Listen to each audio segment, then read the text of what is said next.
বিসমিল্লাহির রহমানির রহিম। কালকে আমরা সবাই ক্যাম্পে জয়েন করি।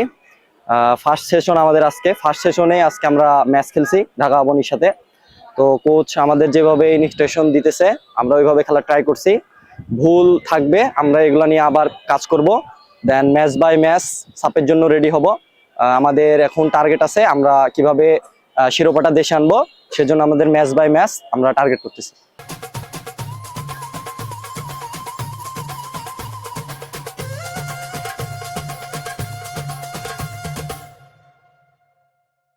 Yeah, first of all, can I just say what a great stadium you have here.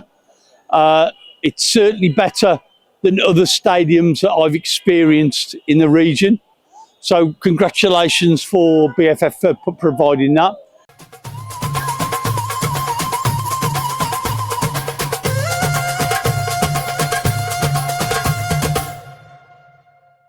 তো গতকালকে রিপোর্টিং ছিল প্লেয়ারদের 31 জন ক্যাম্পে রিপোর্ট করেছে আমাদের, আর বাকি 2 জন আজকে আসবে। সো আমাদের আজকে একটা প্র্যাকটিস ম্যাচ ছিল আবাহনীর সঙ্গে। যেহেতু স্কোয়াডটা অনেক বড় 33 জনের, আমরা 34 জন কল করেছিলাম, বাট আনফরচুনেটলি একটা প্লেয়ার নাই আপাতত। তো 33 জন প্লেয়ারকে অ্যাকচুয়ালি নতুন কোচ দেখারও একটা বিষয় আছে। তো সেদিক থেকে একটা প্র্যাকটিস ম্যাচ ছিল আজকে আমাদের আবাহনীর সঙ্গে। আমরা ঘুরিয়ে ফিরিয়ে 33 জনকে খেলানোর চেষ্টা করেছি। তো সেখান থেকে প্লেয়ার হয়তোবা কোচ হয়তোবা কিছু প্লেয়ার সিলেক্ট করেছে। এগুলো নিয়ে আমরা আগামীকালকে থেকে যে আমাদের সেশন প্ল্যান, আজকের ম্যাচ থেকে তাদের কি ভুল ত্রুটি, এগুলো নিয়ে আমরা আগামীকাল থেকে কাজ করবো ইনশাল্লাহ।